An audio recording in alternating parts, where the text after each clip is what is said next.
같이 기도하고 말씀 생각하십시다. 하나님 아버지, 우리의 예배를 받으시고 찬송과 기도를 받으시고 또 이 시간 부족하고 무익한 종에게, 무지하고 무능한 종에게 하나님의 말씀을 바르게 몇 마디 해석할 은혜를 주시기를 구합니다.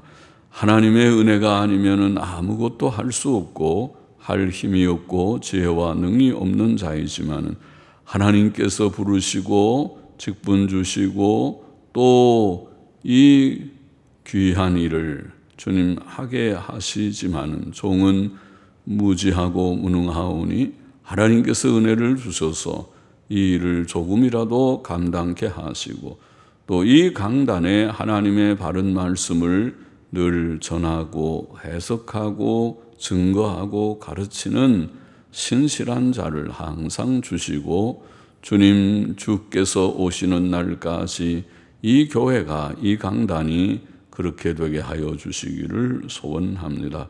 아버지 하나님, 주의 영, 진리의 영께서 항상 지도하여 주시고 주님 어려운 모든 구절들을 조금이라도 깨닫게 하여 주시고 또 하나님의 기뻐하시고 원하시는 그 교훈을 저희들이 아무쪼록 잘 깨달아서 마음에 새기고 교훈을 얻고 또 믿고 실천하는 모두들이 되게 하여 주옵소서.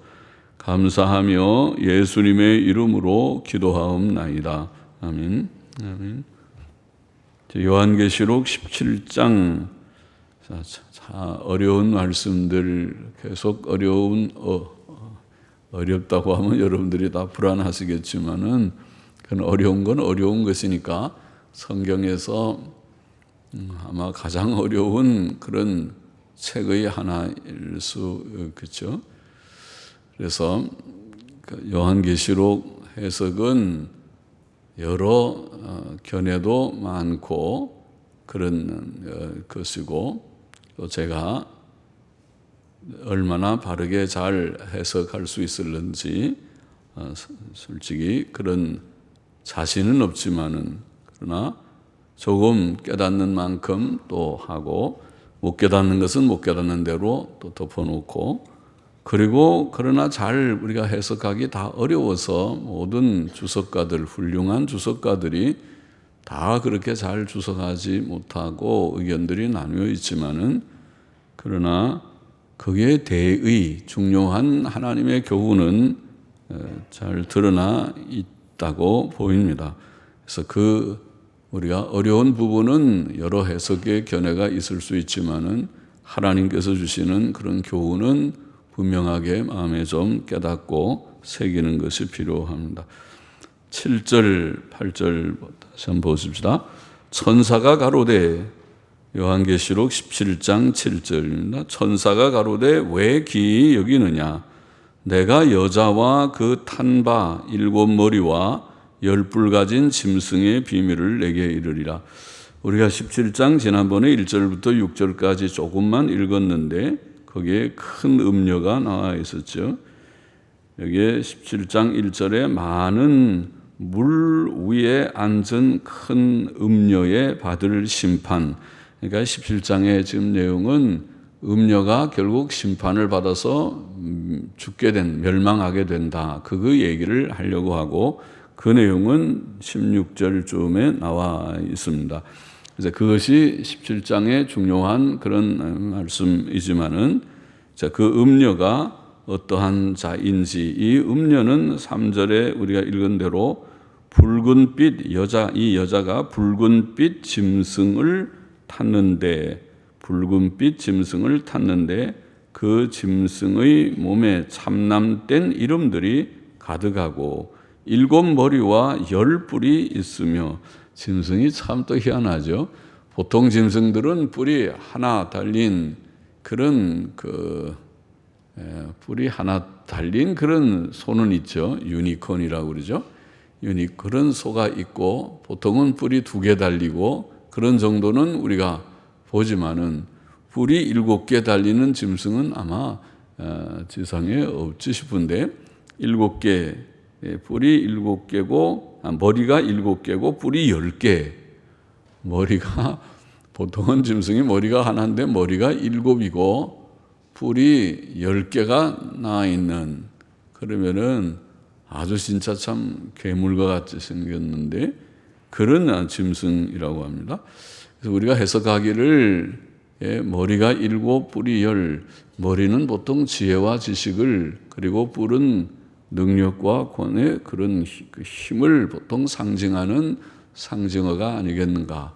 그러면은 이 짐승은 매우 머리가 좋은, 지혜롭고 지식이 많은 그런 어떤 인물이나 그런 세력, 또 힘이 뿔이 10이면은 굉장히 힘이 있는, 세력이 있는, 권세가 있는 그런 인물이나 그런 어떤 단체 같은 것을 가리킬 것이다. 그렇게 보이는 그런 상징이라고 봅니다. 그래서 7머리 10뿔을 가진 짐승을 음녀가 그것을 타고 있다. 그렇게 음녀라는 이 인물하고 또 이 짐승하고 서로 결탁이 돼 있게, 서로 결탁이 돼 있다고 그렇게 보이는 환상이죠. 그리고 거기 계속 우리가 뭘 봤습니까? 그 여자는 4절 한번 다시 보십시다. 그 여자는 자줏빛과 붉은빛 옷을 입고 금과 보석과 진주로 꾸미고 손에 금잔을 가졌는데 가증한 물건과 그의 음행의 여러 더러운 것들이 가득하더라. 그 이마에 이름이 기록되었으니 비밀이라, 큰 바벨론이라, 땅의 음녀들과 가증한 것들의 엄이라 하였더라. 또 내가 보매 이 여자가 성도들의 피와 예수의 증인들의 피에 취한지라. 자, 이런 환상이었습니다.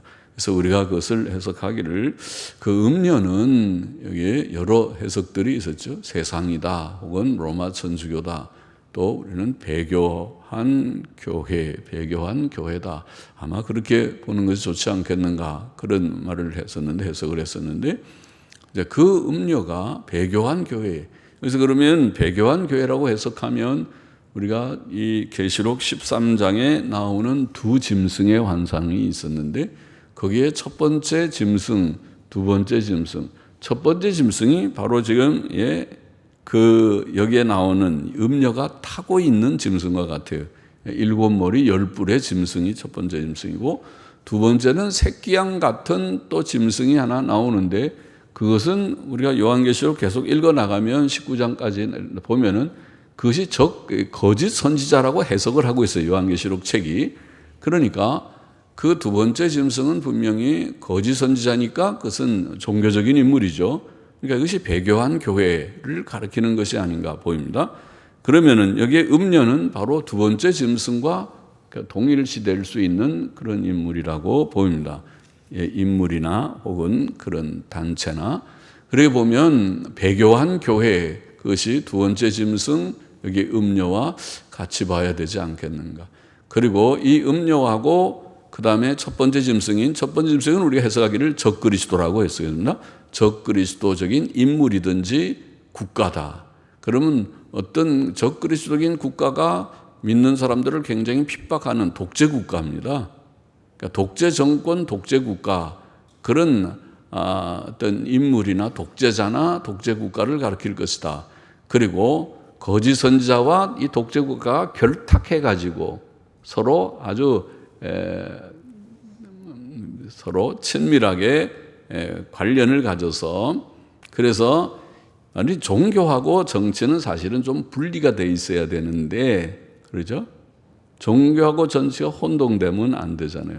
정치의 영역이 있고 국가가 행할, 세속 국가가 하는 영역이 있고 또 교회가 하는 영역이 있고 차원이 다르요. 영역이 다른데, 그런데 교회가 정치하고 손을 잡고 모든 일을 하다 보면은 교회도 부패하고 말 것입니다. 그래서 로마 천주교가 1000년 동안 해왔던 일입니다.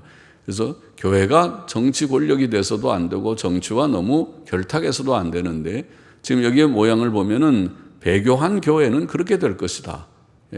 정치하고 종교가 서로 결탁하는 그런 일이 될 것이라고 보입니다. 그것이 음녀가 지금 그 짐승을 타고 있는 그런 모습이죠. 자, 그 얘기를 우리가 읽었는데 오늘 7절에 보면 천사가 가로되 왜 기이 여기느냐. 내가 여자와 그 탄 바 7머리와 10뿔 가진 짐승의 비밀을 내게 이르리라. 내가 본 짐승은 전에 있었다가 시방 없으나, 시방은 지금 쓰는 말인가요? 아니면 지금 없으나, 시방 사투리 같은 기분도 들고 아니면 표준말인지는 모르겠는데, 시방, 네가 본 짐승은 전에 있었다가 시방 없으나, 지금은 없으나 장차 무저갱으로부터 올라와. 무저갱이라는 말은 끝이 없는, 영어로는 바텀이 밑바탕이죠. bottomless입니다. bottomless 하면 끝이, 밑바탕이 없다는 거죠.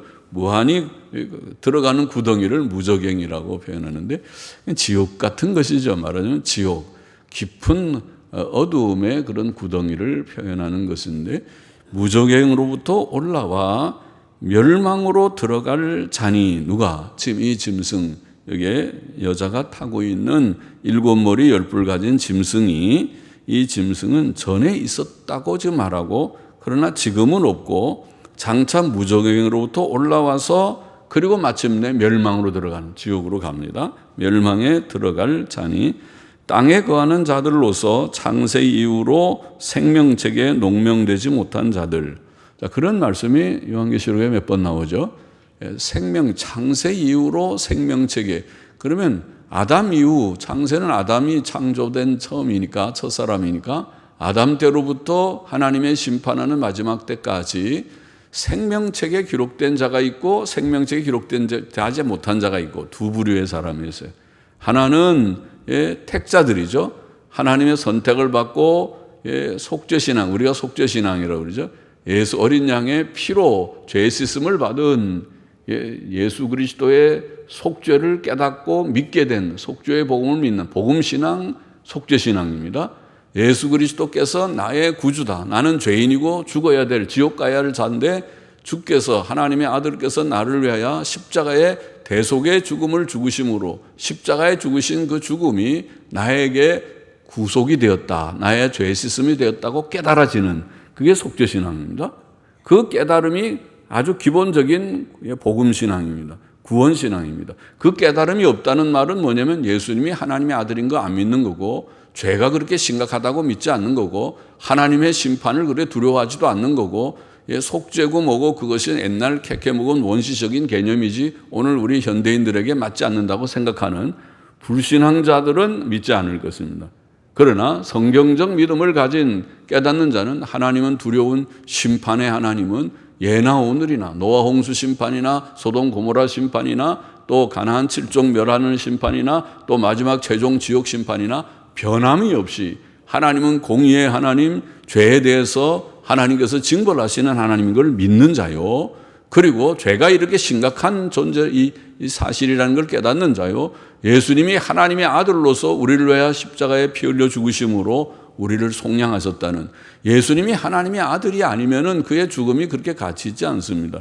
예수님이 단순히 훌륭한 인간이라면 한 사람 정도 그저 그를 구원할까 말까, 그것도 그가 의인일 경우에나 한 사람 정도 하죠. 한 사람이 한 사람 가치밖에 더 있습니까?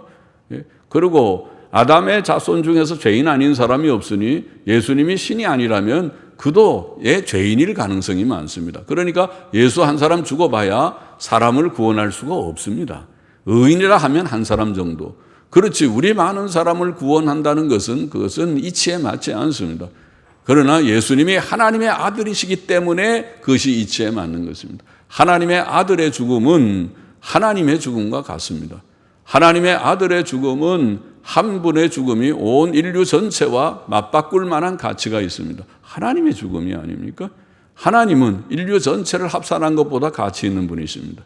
그래서 하나님의 아들을, 예수 그리스도의 죽음이 우리의 대속이 된다는 것을 깨닫는 게 가장 기본적인 복음의 진리 안에 들어있는 내용입니다.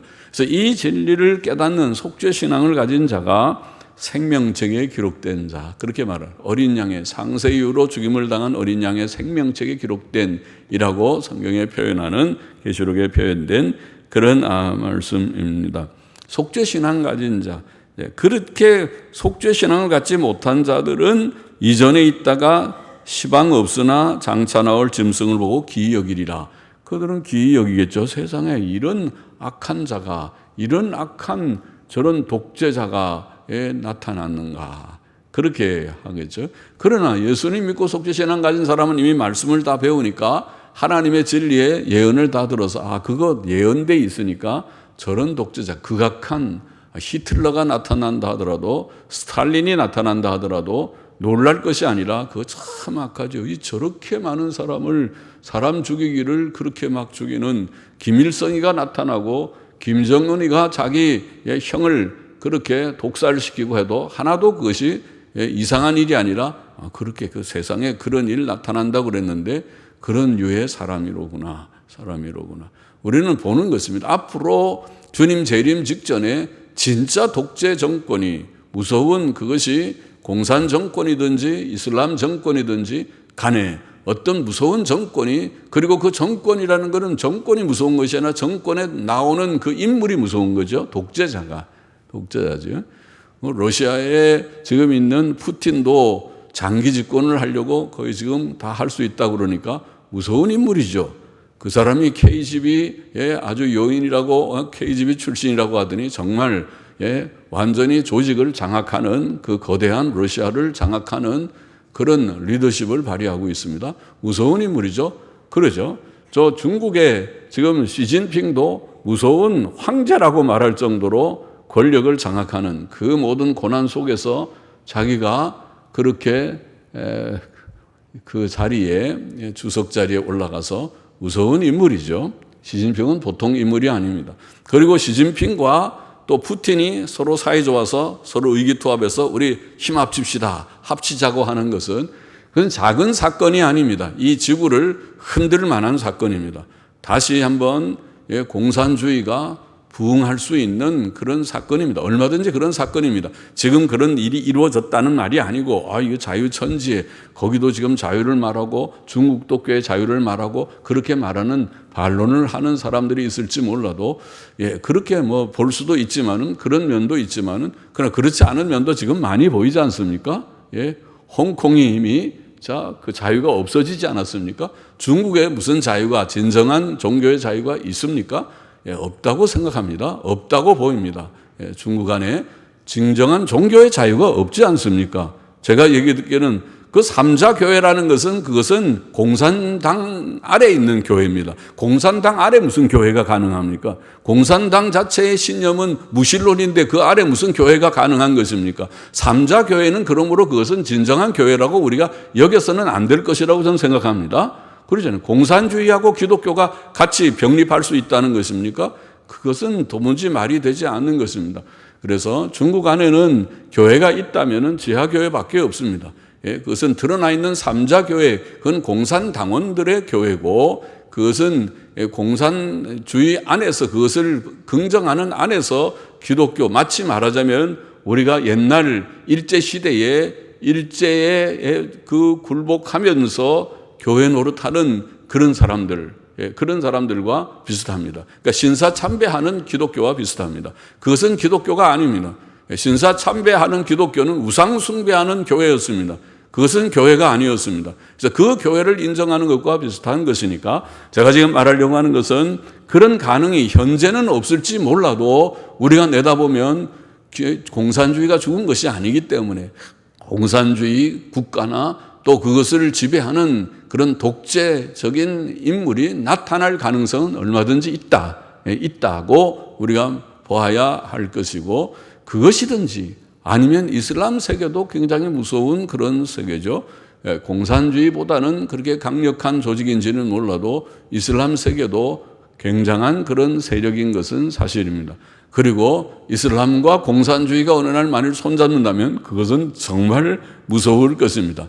그리고 그것을 막아낼 수 있는 서방의 세력이라는 것은 그것이 가능하지 않고, 겨우 버팀목이 됐던 온 세계의 자유민주주의와 인권, 자유와 인권을 위해서 그래도 노력한 것은 제가 보기에는, 저는 거기에 대해서 식견이 넓진 않지만 제가 보기에는 미국밖에 없습니다. 미국과 그 다음에 유럽의 그런 자유적인 국가들밖에 없는데, 그러나 지금 전체를 보면 미국이 저러다가 미국이 몰락하는 것이 아닌가. 아직은 미국의 저력이 굉장하게 있다고 하지만은, 그러나 미국도 매우 많이 그 어려운 그런 일들이 없지 않아 보입니다. 그래서 지금 세계의 모든 정세를 우리는 정확히 그렇게 단언하기는 어렵지만은, 여기에 보면은 그런 일들이 있을 때에 우리가 별로 놀랄 것이 없다. 성경이 말하는 것이니까.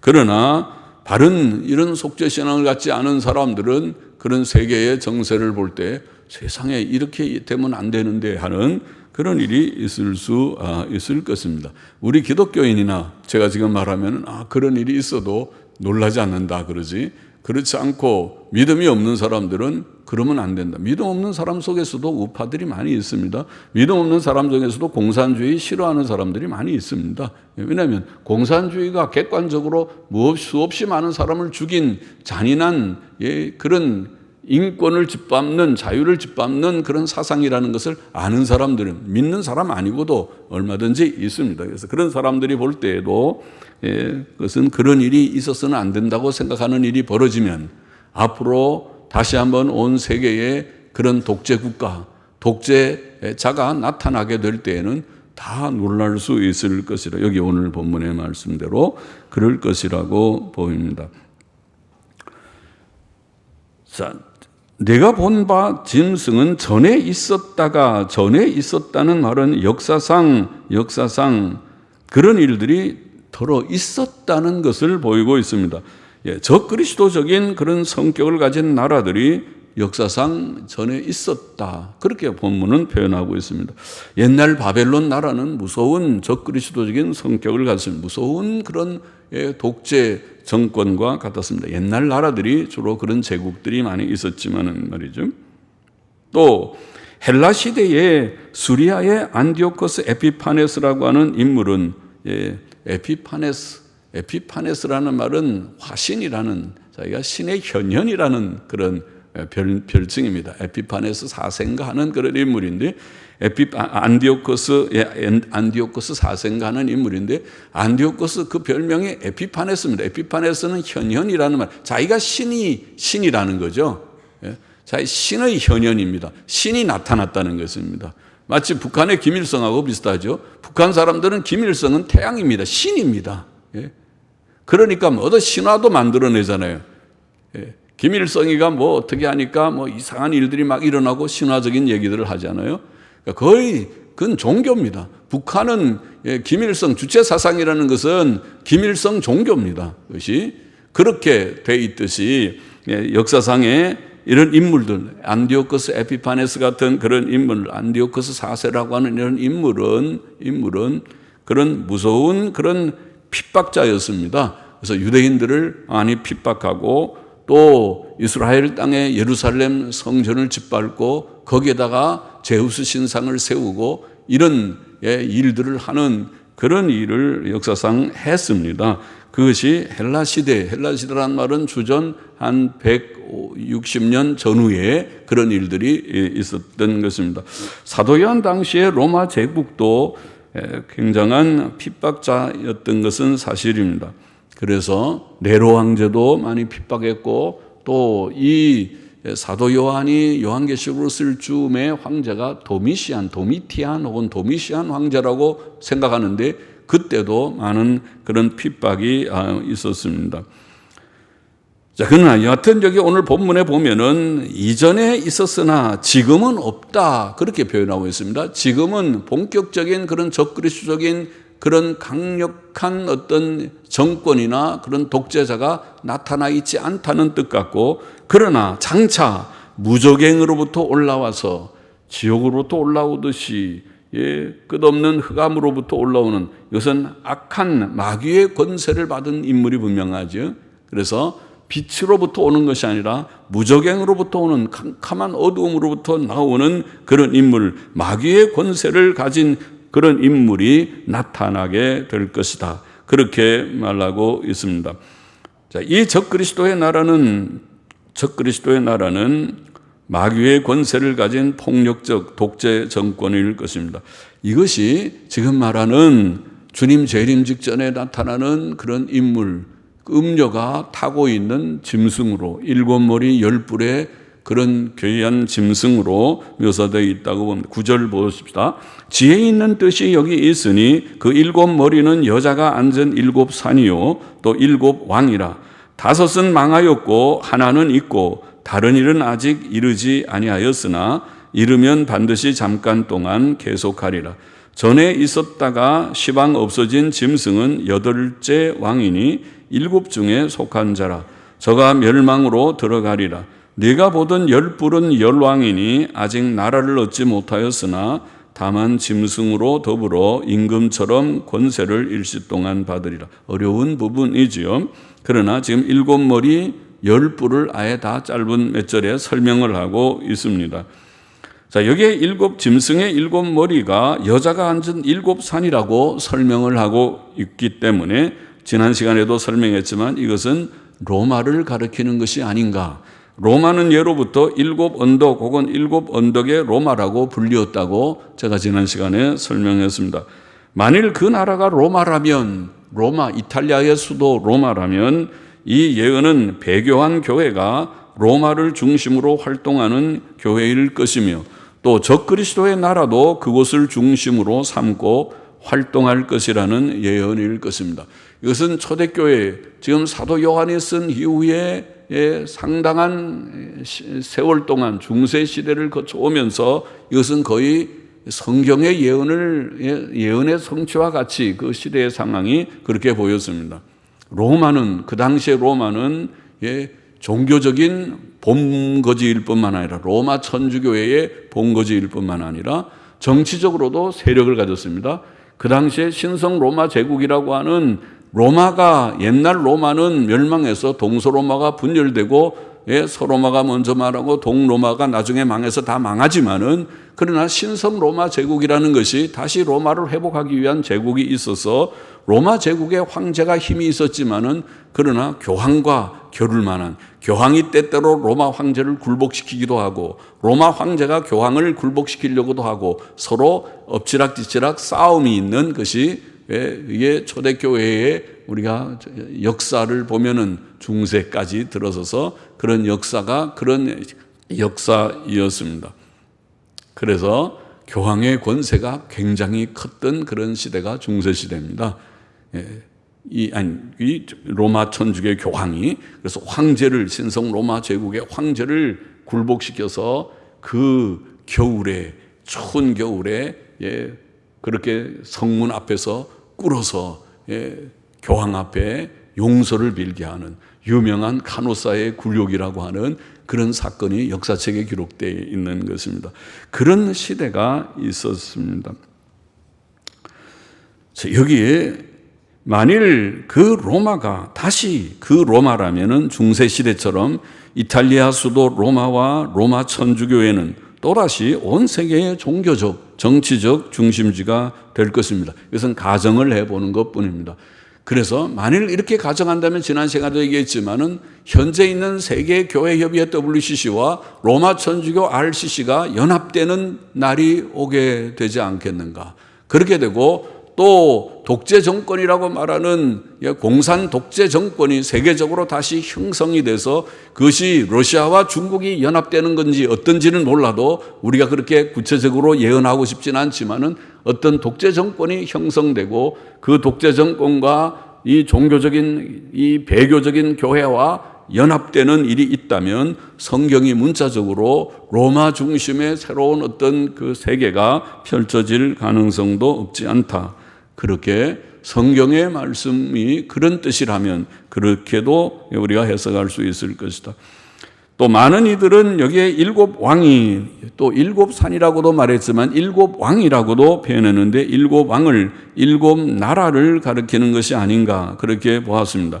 그 7나라들 중 이미 망한 다섯은 망했고 하나는 있고 또 하나는 아직 오지 않았다 그렇게 표현하는데, 망한 다섯은 아마 애굽부터 애굽 나라, 아수르 나라, 또 바벨론 나라, 메데파사 나라, 헬라 나라, 이런 5나라는 거대한 이런 적그리스도적인 굉장한 그런 세력을 가진 나라이었음에도 이미 과거가 되어버렸고, 그리고 지금 현재 있는 하나는 로마 제국이라는 나라, 그 나라는 아직 완전한 지금 적그리스도 왕국은 아니라고 표현하고 있죠, 본문이. 그러나 그것도 적그리스도적인 성격을 갖고 있어서 굉장한 핍박을 했습니다. 기독교 대박해를, 기독교인들을 많이 박해하는 그런 황제들이었습니다. 로마의 황제들이.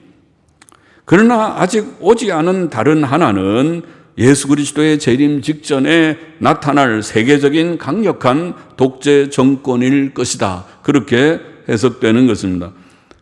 본문에 전에 있었다가 지금 없어진 이 짐승, 지금 7머리와 10뿔을 가진 이 짐승, 그 짐승을 표현하기를 8째 나라라고 표현하고 있고, 이것은 지금 7 중에 속한 자라 이렇게 해석합니다. 어려운 부분이지만 그렇게 해석하고 있습니다. 그럼 7 중에 7 나라들, 앞에 있는 7 나라들 중에 어느 한 나라가 다시 회복되는 것이 아닌가. 그래서 거기에서 많은 주석가들이 이 나라를 재생 로마, 다시 나타날 로마 제국이라고 그렇게 해석한 것이라고 보입니다. 다시 나타날 로마 제국. 그럼 다시 나타날 로마가 다시 회복될 것인가? 지금 봐서는 가능성이 별로 없지만은, 그러나 적어도 유럽의 유럽연합이라고 하는 EU라고 하는 그 나라는, EU라는 유럽연합이라는 그 나라가 옛날 로마 제국 땅이잖아요. 로마가 망하면서 다 나라로 분열이 된 것이 오늘 유럽이 된 것입니다. 유럽의 여러 나라들이. 그런데 유럽이 우리가 이렇게 분열돼 있지 말고 하나로 통합하자 하는 통합운동이 EU라는 운동이죠.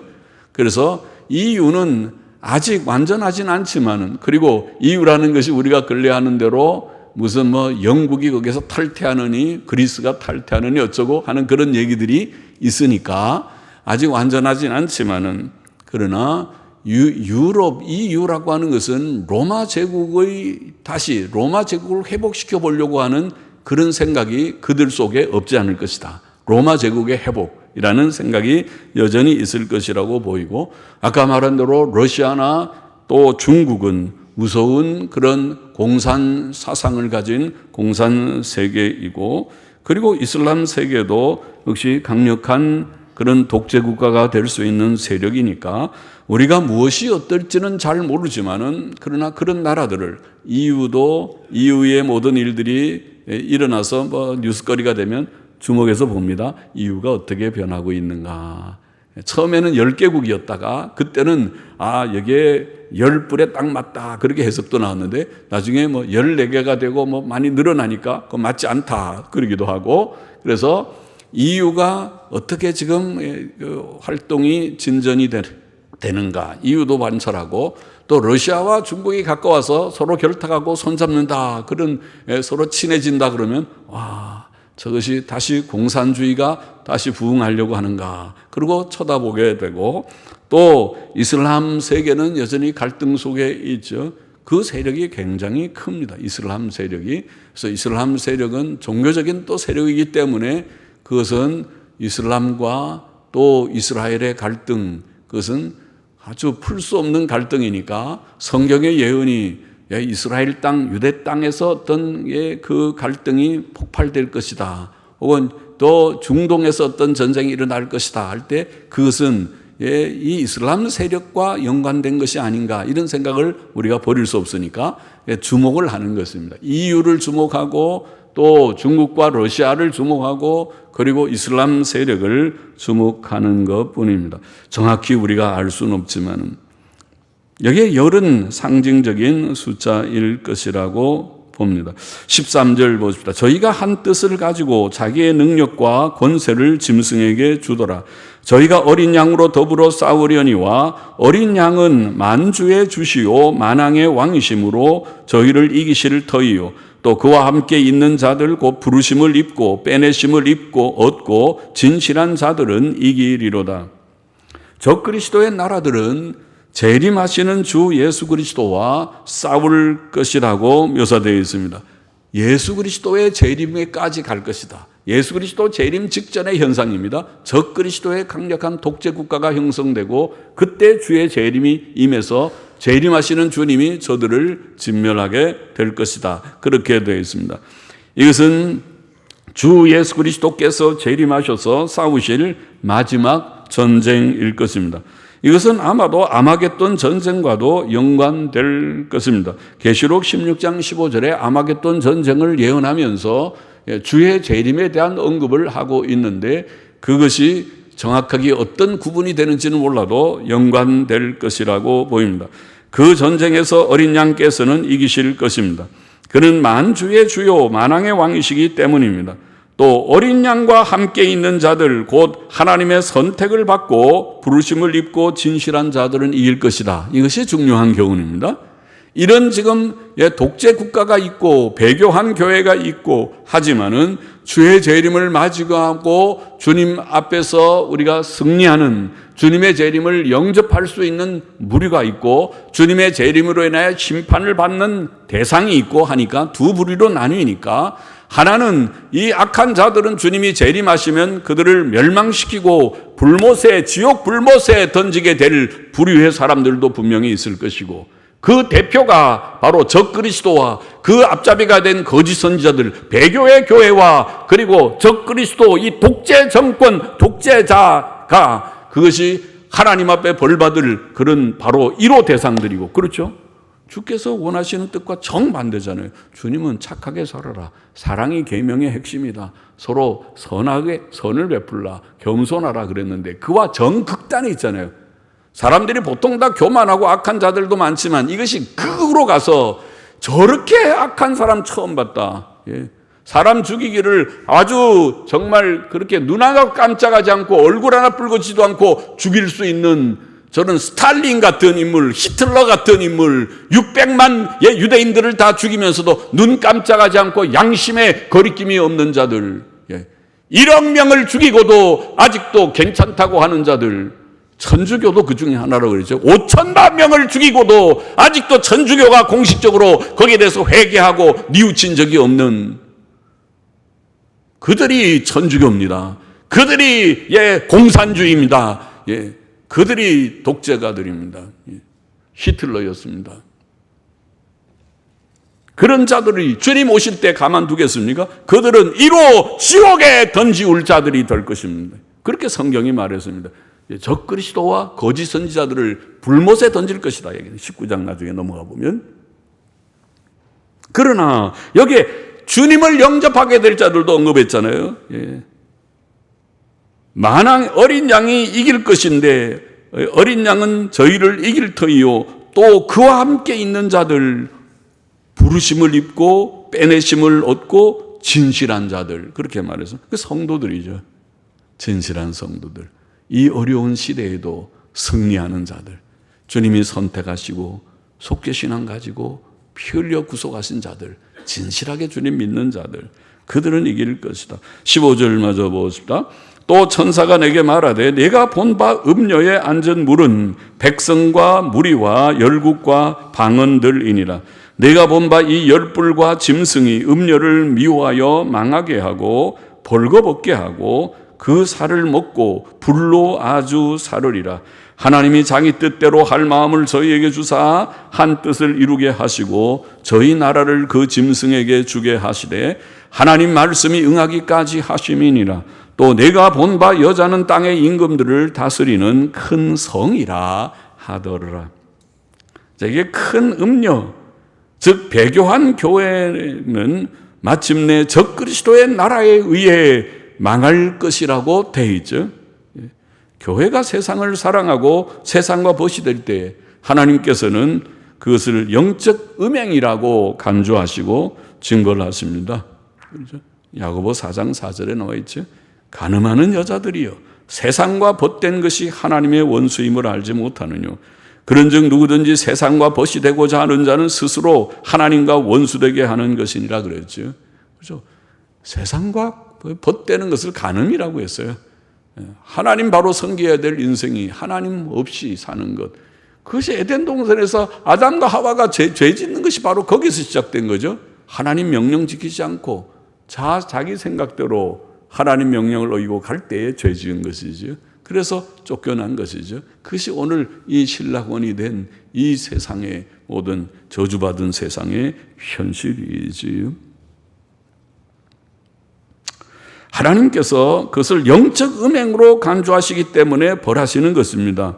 그때 벌하시는 그 도구가 바로 그들이 그렇게 사랑하던 세상이었다는 것입니다. 세상이 그들을 칠 것입니다. 세상 나라를 좋아하고 세상 나라와 결탁했던 배교한 교회, 세상 나라 때문에 거기에서 그 모든 물질적인 부요를 누리고 모든 쾌락을 누리고 그 좋은 것을 누리고 좋다고 즐길 때는 좋았을지 모르지만은, 그러나 하나님께서는 바로 세상 나라를 들어서 몽둥이로 그 음료와 같은 타락한 배교한 교회를 치실 것이다.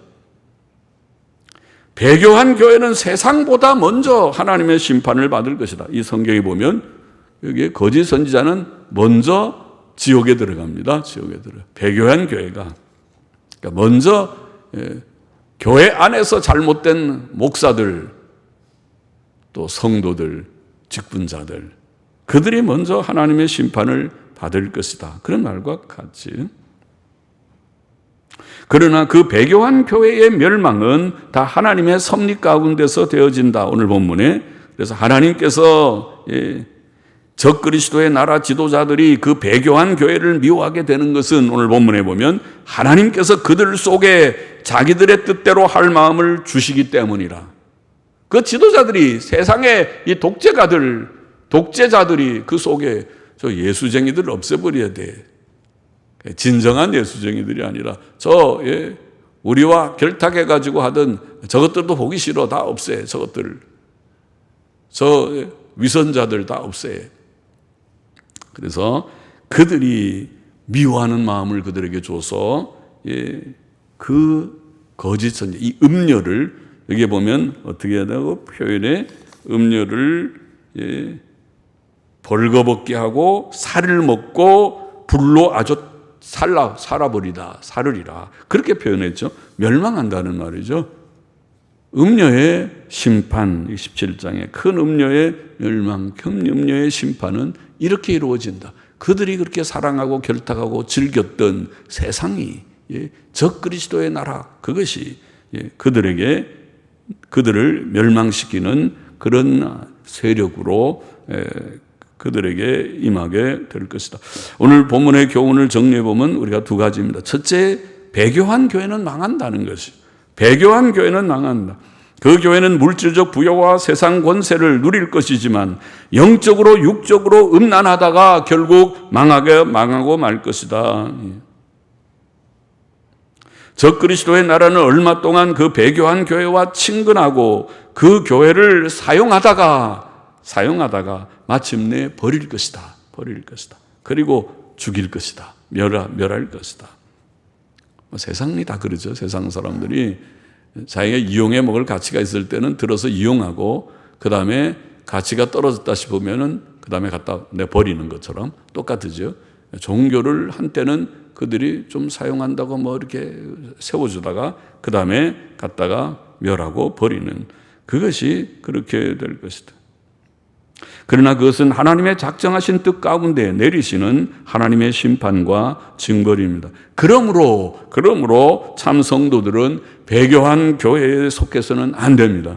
배교한 교회에 속해서는 안 됩니다. 배교한 교회가 무엇인지 분간해야 됩니다. 배교한 교회에 속해서는 안 된다. 적어도 오늘날 분명한 것은 로마 천주교에 속해서는 안 되고 WCC에 속해서도 안 되고 배교한 교회라고 하는 것에는 우리가 관계하지 않아야 된다. 그만큼 말할 수 있습니다. 이 깨달음을 갖게 되어야 할 것입니다.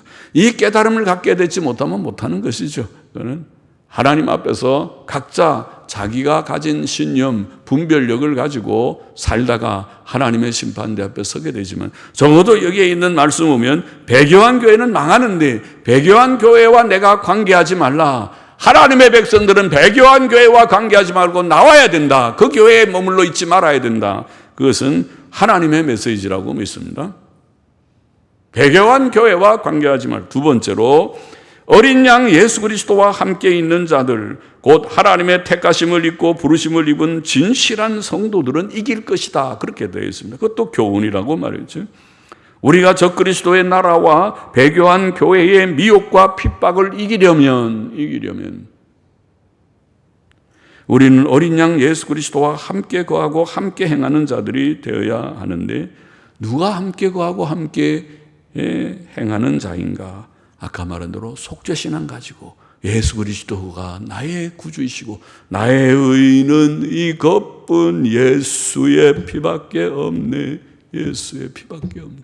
예수님의 십자가의 보혈 공로만을 의지하고 믿는 속죄신앙 가지고 말씀과 기도로 깨어있고, 늘 우리는 부족하지만, 나는 부족하지만은 말씀과 기도로 깨어있고 신구약 성경의 모든 말씀과 교훈을 다 믿고자 하고, 다 믿고, 믿음 없으면 그것이 불신앙인데 다 믿고 또 온전히 순종하며 실천하고자 애쓰는 그 자들이 된다.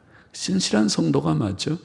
우리가 부족, 진실한 성도는 완전한 자라는 뜻이 아닙니다. 완전하지는 못하지만은, 그러나 주님 앞에 위선이 아니고 진실하게 주님 믿고 말씀 붙들고 바로 살고, 오늘도 성경 읽고 기도하고 힘쓰고 또 하나님 말씀 내가 아는 만큼 다 믿고자 하고 또 힘써 실천해 보고자 몸부림하고 애쓰는 그 신자가 진실이 주님을 믿고 따르는 자들이라고 믿습니다. 다 믿죠. 진실한 믿음으로 그렇게 나아가는 우리 모두가 되기를 소원합니다. 기도하십시다. 배교한 교회는 망할 것이라고 가르쳐 싸웠고, 모든 성도가 배교한 교회에서 나와야 된다고, 속해서는 안 된다고 우리에게 보여주셨사오니 감사합니다. 우리에게 주님 그런 믿음 주시고 참된 교회가 되고 주님의 택함받은 자, 피 흘려 구속받은 백성으로서 진실이 주님을 믿고 따라가는 저희 모두가 되게만 하여 주시옵소서.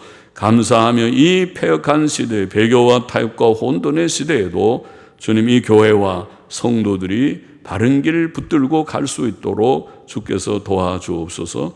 감사하며 예수 그리스도의 이름으로 기도하옵나이다. 아멘. 아멘.